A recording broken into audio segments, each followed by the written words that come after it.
Virgo, hi, welcome to my channel. So today we've got a timeless reading. Whenever you're drawn to the video is when it's for you.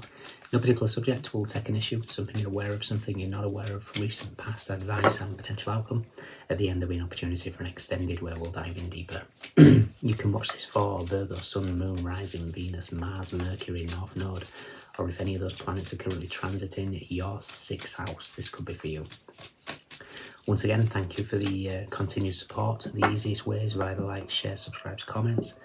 Does wonders for the growth. Thank you to all the Patreon members and all those that purchase private reads, the extendeds, the donations, buy me coffees, etc. All keeps me going, so thank you very much. Description box is all the information you need, and cross watchers, you're more than welcome. Alright, Virgo. See what is going on with you guys. 2 more.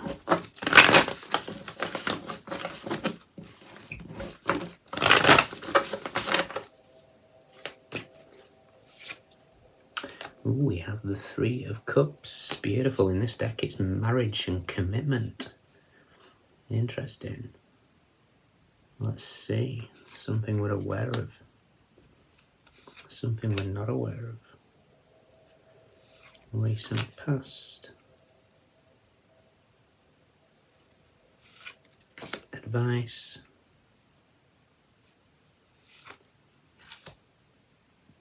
Potential outcome. Okay. 7 of Pentacles, Queen of Pentacles, and the Magician. 8 of Cups, Strength, Page of Wands, the Star. 2 of Pentacles, 6 of Wands. Okay.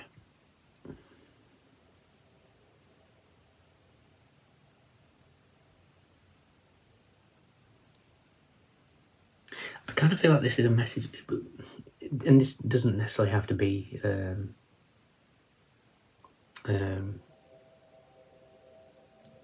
lovers, that type of thing. You know, you can put this to anything. It could be something to do with work as well. Jumping ahead, recent past, we have the King of Pentacles here, which is you. It's you guys. You could be a business person, not necessarily, but it could be something to do with business. Again, doesn't have to be. I almost feel like there's a message here to. Okay, yeah, I'm getting. It makes sense now. So I was hearing it this morning. Just no idea why. I was hearing Madonna and I Remember. So it's kind of like nostalgia. It's a song of nostalgia, but it's also like turning the negatives into the positives. And I almost feel like this is a situation here where you might be taking a relationship to the next level in some form. So this could be, you know, if it's work, it might be an increase in workload or maybe a higher position, or it's a situation here where communication with partners, friends, that type of thing. So we've got the 3 of Cups. What we're aware of is the 8 of Wands. This is momentum. Something's changed. I'm going to be searching for the Tower, so I'm looking at the lightning. So I'll be searching for the Tower in a minute. But something's changed. The energy's gained momentum of some kind. What we're not aware of is the Ace of Pentacles. This is a gift from the universe, but in this deck is wisdom and wealth. As advice, you've got the 6 of Cups, which is the card of nostalgia. And this could be a situation to look back. Essentially, you're in the past here. The King of Pentacles is in the past. And don't get caught up in genders. This, the King of Pentacles just represents... Well, it actually represents Taurus, but I'm just going with Earth at the moment. So bear with me. So yeah, this is... I almost feel like you're looking back on the past. And I kind of feel like it's to do with communication with the 8 of Wands. Your potential outcome is the 10 of Wands, and this is the potential outcome if you don't do what I'm about to say. So I almost feel like there needs to be clear communication with whoever you're dealing with in this. Like I say, this can fit for anything, lovers, friends, family, whatever. And there needs to be a conscious understanding of what is expected from each other. You know, a relationship can be ruined very, very, very easily and very, very quickly by not knowing what expectations, needs that a person has. So this needs to be made clear. And in doing so, I almost feel like it's going to be really, really productive, because straight after that, then we have the Queen of Pentacles. So that's the King and Queen of Pentacles together. This is an ideal partnership. But something's changed. Let's see what's changed in this Eight of Wands energy. Let's see where the Tower is. Okay, the Tower is with the Four of Cups and the Seven of Swords. Interesting. We're now seeing ourselves no longer as the victim in some format, because everything can be a learning curve. We can be thankful for everything, in the sense of the people that we've dealt with in the past. You know, the best of people, the worst of people. We can all learn from something. We can all be thankful for the message that's come from it. And when you do that, I almost feel like there's going to be a massive weight lifted off you with the Ten of Wands here. This is going to rebirth you to the Ace of Wands. I'll check that in a second. But this is something that you, in the past, everything is energy. Everything is energy. And emotion is energy, emotion. And what you're doing in the past, because of this non-clear communication, you're just keeping the energy within you. So if a partner does something that you don't like, instead of expressing it, or at least having those boundaries where everybody knows what is to be expected, because there's no clear communication, that energy builds up and builds and builds up and builds up. And then what you get is someone who can become passive aggressive, that type of energy.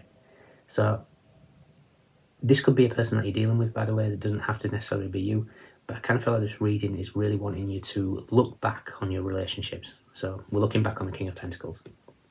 Look back on the relationships of the past. Was it clear communication? Could you express your emotions clearly? Were you hiding your emotions? Do you bottle them up? And when you do that, when you're nostalgic about the past and look at that, the next word is cleansing. This is a major cleansing energy then. And it's going to really sort of shift a lot of energy. If you want help in shifting the energy as well, Ten of Wands always speaks to me as like stored trauma within the body, and everything, like I say, is energy. So these emotions are stored trauma. There are several ways, you can look on YouTube, several ways to get rid of trauma, specific yoga exercises. There's Qigong, there's something as simple as literally laying on the bed on your stomach and just rocking your hips, and gets rid of those trauma stored in the hips, which tends to settle, because that's kind of our root chakra. So there's definitely, when you work on this, there's going to be like, I don't know, I just feel like there's an element of freedom. So then the Ten of Wands becomes the Ace of Wands again. So let's see where the Ace of Wands is.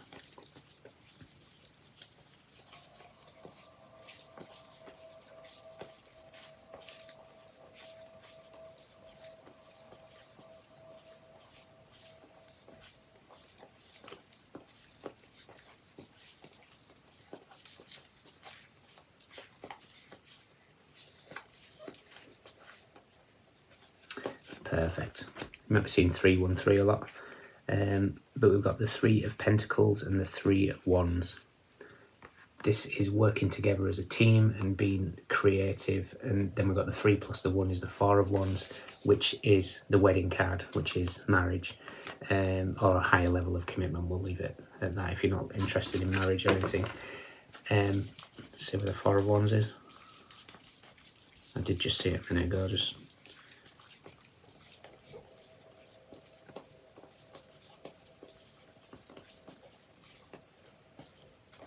is with the Seven of Cups and the Empress. Interesting.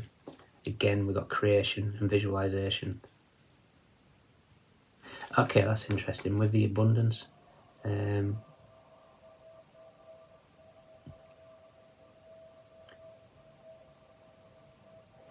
get creative in your... Because I'm hearing...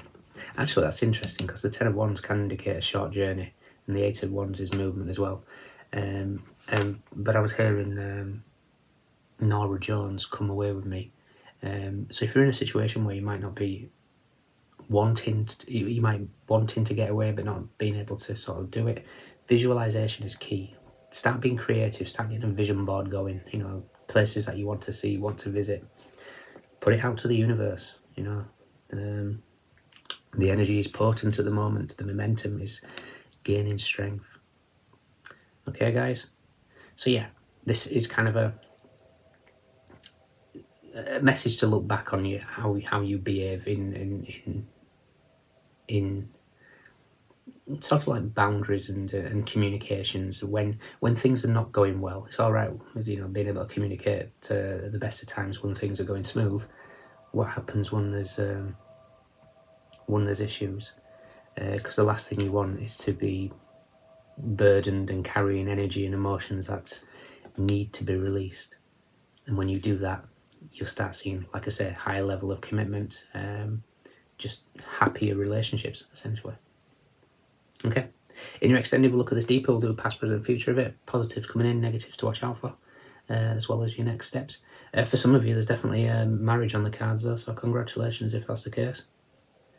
And yeah, good luck.